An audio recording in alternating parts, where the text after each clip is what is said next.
Hello students, welcome to Adler academy. तो आज जिस टॉपिक पे हम बात करने जा रहे हैं वो है essay on man by Alexander pope. Alexander pope जो थे वो 18वीं सदी के एक बेहतरीन शायर थे, राइटर थे, जिनकी बहुत सारी लिखी हुई नज़में इंग्लिश लिटरेचर में पढ़ी जाती हैं। ख़ास तौर पे जो उनका एक मास्टरपीस है इंग्लिश लिटरेचर में, वो हम स्टूडेंट्स पढ़ते हैं, वो है rape of lock. Rape of lock जो है वो एक मॉक एपिक है, एक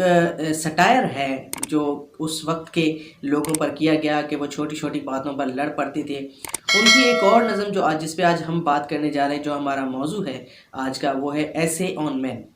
जो कि डेडिकेट किया गया है उनके फ्रेंड फ़िलासफ़र को, बोलिंगब्रोक को, जो कि उनके साथी शायर रह चुके हैं। तो इसी तरह ही एसे ऑन मैन जो है वो एक ऐसे इंसान की कहानी है, एक ऐसे इंसान पर मज़बून है जिसके लिए हम ये कह सकें कि वो इंसान जो खुदा ने बनाया है, और खुदा ने उससे उसकी किस्मत जो है वो छुपा दी है। उसकी किस्मत उससे इसलिए छुपाई है कि वो आज की जो ज़िंदगी है सिर्फ़ उसमें जिए और उसको खुशहाल तरीके से जिए। उसका मुस्तकबिल उससे छुपा दिया गया है, वो इंसान उससे आशना नहीं है, ठीक है। और जो इंसान जानता है वो जानवर नहीं जानते, और जो फरिश्ते यानी मलाइका जानते हैं वो इंसान नहीं जानता। इंसान को सिर्फ उतनी ही तालीम दी गई खुदा की तरफ से जितना उसके लिए जानना ज़रूरी था। तो अल्लाह तबारक व तआला इंसान को इसलिए रोकता है मुस्तकबिल जानने से, शायर के मुताबिक, कि खुदा चाहता है कि इंसान आज की ज़िंदगी में खुशहाल जिए, खुश जिए, पूरी खुशनुदी के साथ आज के जो भी काम हैं वो सर अंजाम दे। अगर उसे कल की आने वाले दुख खुशी के बारे में मालूम होगा तो वो आज का दिन अच्छे से नहीं जी पाएगा। इसी तरह शायर ने एक मिसाल दी है यहाँ पर, जो बहुत खूबसूरत मिसाल है, एक मेमने की, एक भेड़ के बच्चे की। वो कहता है कि एक मेमना, एक भेड़ का बच्चा अपने मालिक के हाथ को चाटता रहता है उस वक्त तक जब तक उसे ये मालूम ही नहीं कि यही मालिक मुझे कुछ ही लम्हों बाद ज़िबा करने वाला है, ये मेरे गले पर छुरी चलाने वाला है या मेरा कातिल बनने वाला है, और ये मेरा गोश्त खाएगा, मुझे ज़िबा कर देगा, जान से मार देगा। लेकिन उसे ये मालूम नहीं होता, इसलिए वो उछलता कूदता रहता है और खुशी मनाता रहता है, अपना घास चरता रहता है और खुशी खुशी अपनी वक्त को गुजार लेता है। तो शायर के मुताबिक वो ये कहना चाहता है कि खुदा ने भी इंसान से सारी जो है वो बातें छुपाए रखी हैं। क्योंकि वो ये नहीं चाहता कि आज के दिन इंसान दुखी हो जाए और वो अपने आज की खुशियों को कल के आने वाले गम की वजह से सोग में मनाए। एक और चीज़ स्टूडेंट्स जो बहुत ज़बरदस्त है इस पोइट्री में, वो ये है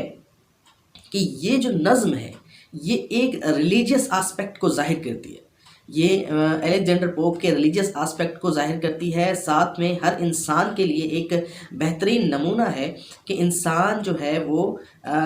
एक ऐसी मखलूक है जो कि मुस्तकबिल को जानने के लिए कोशां ज़रूर रहता है, और उस मुस्तकबिल को जानने के चक्कर में आज का जो दिन है वो ज़ाया कर देता है, ठीक है। ये बड़ी एक बेहतरीन लॉजिक राइटर ने और पोइट ने इस पोइट्री के थ्रू हमें समझाई है कि अगर हम आज का दिन अपना बेहतरीन तरीके से जी लें तो हमें ज़रूरत नहीं है कि कल हमारी ज़िंदगी में कोई बुरा वक्त आए। तो आज अगर हम अच्छा जीते हैं, अच्छा काम करते हैं, तो कल हमारा ज़रूर अच्छा होगा। तो अब हम जानते हैं थोड़ा सा इसके बारे में कि 18वीं सदी के जो शायर थे अलेक्जेंडर पोप, 18वीं सदी आखिर थी क्या? तो 18th सेंचुरी, हम इसको इंग्लिश लिटरेचर में कहते हैं इंडस्ट्रियल रेवोल्यूशन का टाइम। ऐसा जब इंग्लैंड में जब ये चीज़ें सब पैदा हो रही थी, बन रही थी, ज़रख़ेज़ी वगैरह बढ़ रही थी, और उस वक्त एक इंडस्ट्रियल रेवोल्यूशन जो थी वो वहाँ पर कायम थी, यानी कि लोग खेती बाड़ी छोड़ के इंडस्ट्रीज़ की तरफ रुख कर रहे थे, और ये एक बहुत बड़ा माइलस्टोन था उस वक्त के इंग्लैंड के लिए। लेकिन ये जो है स्टूडेंट्स, ख़ास तौर पे मैं आप लोगों को ये बताऊँगा इस लिटरेचर के स्टूडेंट्स को, कि ये एक बहुत अलमनाक वाक़यात इस सेंचुरी में हुए हैं। 18th सेंचुरी में अगर आप इस पूरी 18th सेंचुरी को उठा कर देखें तो लिटरेचर के हवाले से,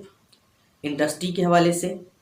और अगर हम कहें कि चाइल्ड लेबर के हवाले से, ठीक है, तमाम जो समाजी बुराइयां हैं ٹھیک ہے، جو جنم لیا ہے وہ انڈسٹریل ریولوشن سے ہی لیا ہے، لیکن یہاں پر ایک اچھی چیز بھی ہوئی کہ ہم ترقی کی طرف گامزن ہو گئے۔ جو اس وقت کا انگلینڈ تھا وہ ترقی کی طرف گامزن ہو گیا، جہاں پہ وہاں لوگوں کو